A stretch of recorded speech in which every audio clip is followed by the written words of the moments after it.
Hello. Hello YouTubers.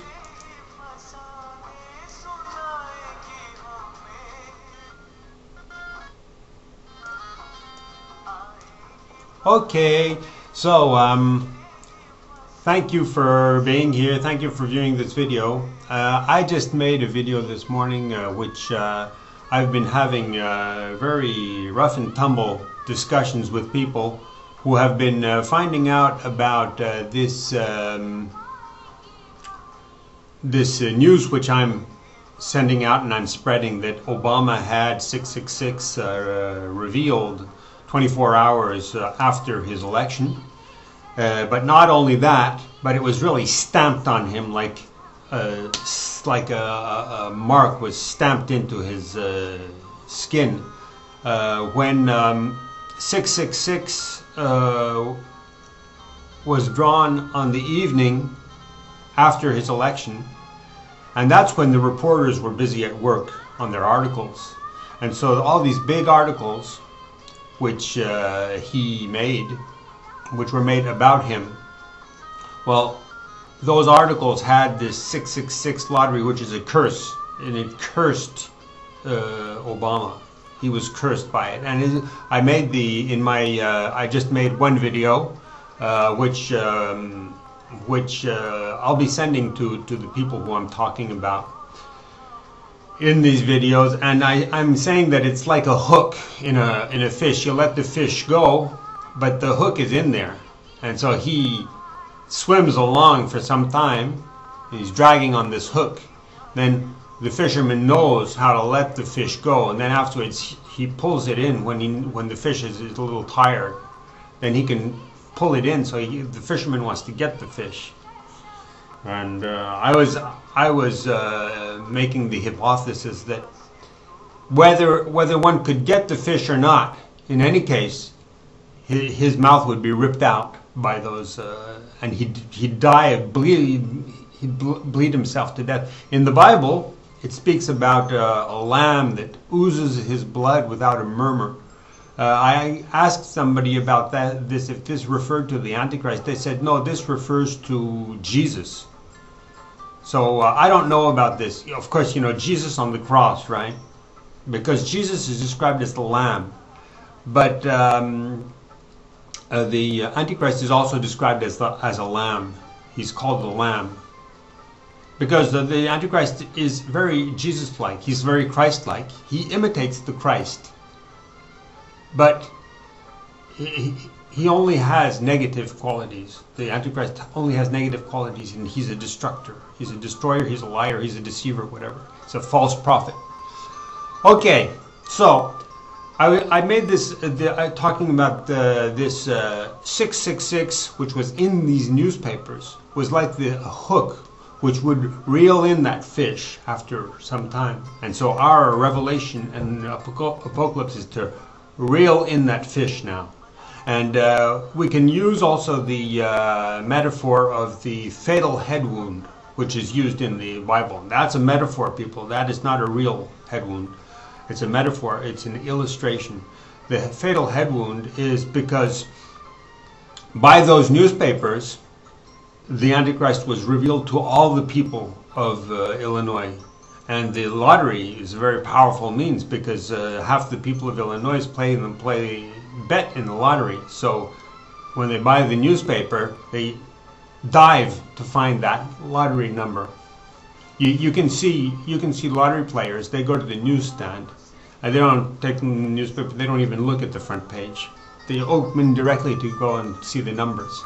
They're like drug addicts. They got to get their hit, and so that news was instantly relayed to all those players and all those lottery bettors, and when they saw that, obviously they'd go to the pubs and they'd go to their drugstores, you know, because the lottery players are as often as not are very poor people, and they don't work. Many of them don't work. When you see people who don't work and spend their days hanging out, so they go and talk to their friends, whereas people who work don't have time to talk to people. But the news went out through those lottery bettors, and so they were slowly. I mean, it went through the grapevine very quickly, obviously, because I mean the newspapers sell out before 12, before noon, and then the newspapers are, you know, in people's pockets, on counters, and in the offices, on the tables, and you know, 4 or 5 people read one newspaper. And now with that lottery result, people just, and it was word to mouth too. So for one information that was published, probably, maybe with this heavy information of the lottery, probably 50 people accessed that information from one printed word. So anyways, okay, so that was that illustration which I gave of the 666 was like a hook in the mouth of that. Obama was like a fish. And that was those articles which came out in the newspapers, and that information of the 666. Now, I'm revealing it now, and so it's like we're reeling in that fish, and we're pulling, the 666 is pulling at that fish, that poor fish's mouth. I'm saying poor fish for Obama. I pity the Antichrist. I pity him. I'm a Buddhist. I have compassion for all sentient beings. I have no hatred for one. I consider if I have hatred for one being, I'll go to hell. I have no hatred for Obama. I like Obama. I like, in Buddhism we have many demons, and we like the demons. We have compassion for them. We destroy hatred by love. We're like Mahatma Gandhi or Mother Teresa. We're the same. When somebody hates us, we destroy ruthlessly their hatred. We destroy it like Hitler destroyed half of Europe. We're like that. Buddhists are like that. We are the Hitlers of love. We take people's hatreds. We have no pity for hatred. We're ruthless. No compassion with hatred. We are the warriors of love. We take hatred and we destroy it. We put acid, and we, like the Twin Towers, you know. We put dynamite in it, and we do an inside job on anger, on hatred. I don't know why I talk and talk and talk. Maybe I'm getting to the point. Maybe there's something good in all this junk I'm saying. I say it's junk because I don't understand why people are such pea-brains and they can't understand what the darn I'm saying. So there's this one guy who did a job on me, and now he's completely shut up because I've told him off. Well, he wrote all night.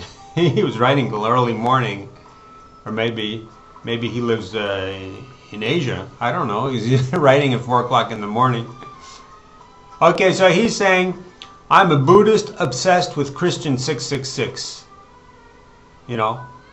And I said to this guy, I've written to him, and I'm going to say to everybody, I'm going to send this video to him. 666 does not belong to Christians. It's just a prophecy. It's like one has to interpret 666, and it doesn't belong to Christians. It belongs to everybody. And the Antichrist is a global problem. He's a problem for everybody, because evil is evil. no matter where one is and what kind of religion one is in, evil is evil. And what he's saying is actually intolerance. He's saying a Buddhist is obsessed with Christian 666. This is ridiculous. This is intolerance. This is intolerance. It's like saying we don't speak the same language and we don't live in the same world. Like it's like you know, intolerance for Buddhists is just like segregation, like they had in the South, where they would say some you know, people had to sit in the back of the bus, or they said you know, Chinese not allowed in San Francisco. You know, Chinese were not allowed to get into the shop, you know, and stuff like that. So this guy's stupid. He's a pea-brain.